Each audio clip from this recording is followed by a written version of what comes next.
अस्सलाम वालेकुम students.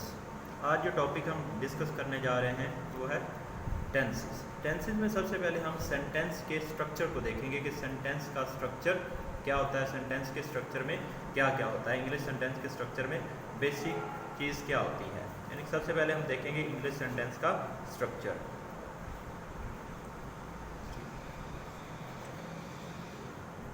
English sentence का स्ट्रक्चर हम देखेंगे। इंग्लिश सेंटेंस के स्ट्रक्चर में सबसे पहले होता है सब्जेक्ट, उसके बाद वर्ब और उसके बाद ऑब्जेक्ट होता है। इंग्लिश सेंटेंस के स्ट्रक्चर में सबसे पहले क्या होता है, सब्जेक्ट होता है, उसके बाद वर्ब होता है और उसके बाद ऑब्जेक्ट होता है। यानी कि सेंटेंस बनाते हुए वो प्रेजेंट का हो, पास्ट का हो या फ्यूचर का हो, तो हमें तीन चीज़ों को ध्यान में रखना है। वो क्या है, सब्जेक्ट, वर्ब और ऑब्जेक्ट। ये स्ट्रक्चर है, इनको हम फॉलो करेंगे तो सेंटेंस का स्ट्रक्चर सही होगा। तो इस स्ट्रक्चर को चेक करने के लिए कि इस स्ट्रक्चर का इस्तेमाल कैसे किया जाता है, सेंटेंस कैसे बनाया जाता है, वो हम देखते हैं कोई एग्जांपल्स के ज़रिए से, कोई 2-3 सेंटेंस बना के। तो मैं आपको एग्जांपल्स के ज़रिए से बताऊंगा कि किस तरह से हम सेंटेंस के स्ट्रक्चर का यूज़ करते हैं या सेंटेंस का स्ट्रक्चर क्या होता है। तो प्रेजेंट सिंपल में क्या होता है कि सबसे पहले आ जाता है सब्जेक्ट। स्ट्रक्चर में क्या होता है, सबसे पहले आ जाता है सब्जेक्ट, उसके बाद आ जाता है वर्ब और उसके बाद आ जाता है ऑब्जेक्ट। अब यहाँ पे जो चीज़ आपने देखनी है कि सब्जेक्ट और ऑब्जेक्ट तो सेम है, ठीक है, ये चाहे पास्ट हो, प्रेजेंट हो या फ्यूचर हो, लेकिन इनमें फ़र्क किस चीज़ से होता है, वो फॉर्म ऑफ वर्ब या हेल्पिंग वर्ब से हमें पता चलता है कि ये सेंटेंस प्रेजेंट का है, पास्ट का है या फ्यूचर का है। तो प्रेजेंट सिंपल में क्या होता है कि first form of verb use होती है। कौन सी यूज होती है, फर्स्ट फॉर्म ऑफ वर्ब, ठीक है। सबसे पहले क्या आ जाता है, सब्जेक्ट प्रेजेंट सिंपल में, उसके बाद वर्ब की फर्स्ट फॉर्म और उसके बाद आ जाता है ऑब्जेक्ट। इसी तरह से अगर देखें तो पास्ट में सबसे पहले सब्जेक्ट आता है, उसके बाद सेकंड फॉर्म ऑफ वर्ब और उसके बाद ऑब्जेक्ट यूज होता है।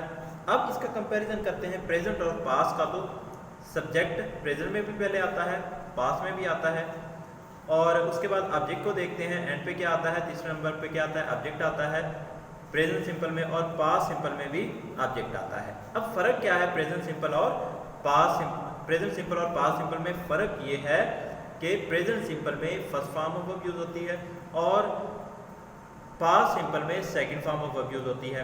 अब हम देखते हैं फ्यूचर सिंपल को।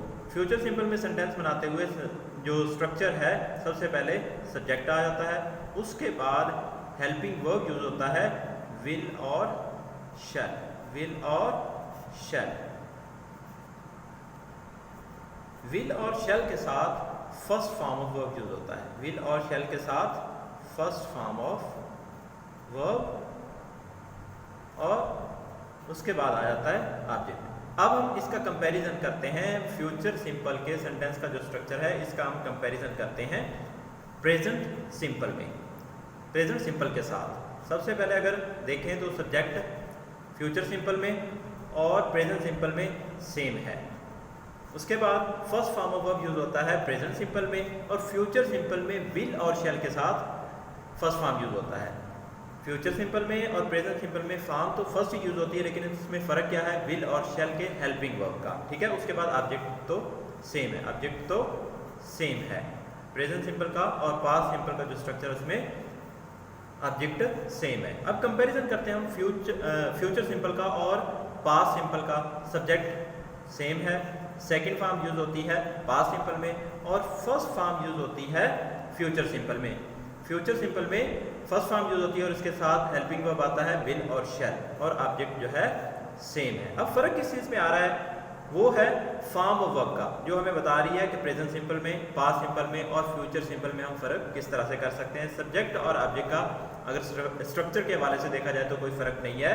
फर्स्ट फॉर्म ऑफ वर्ब हमें बताती है कि ये प्रेजेंट सिंपल है, सेकंड फॉर्म ऑफ वर्ब हमें बताती है कि ये पास्ट सिंपल है, और विल शैल के साथ फर्स्ट फॉर्म हमें बताती है फ्यूचर सिंपल। आज हम इसका सिर्फ स्ट्रक्चर हमने डिस्कस किया, आज हमने इसका स्ट्रक्चर डिस्कस किया है। नेक्स्ट हम इसको मुख्तलिफ एग्जाम्पल्स के ज़रिए से एक्सप्लेन करेंगे कि इस स्ट्रक्चर को हम किस तरह से इस्तेमाल कर सकते हैं। अल्लाह हाफ़िज़।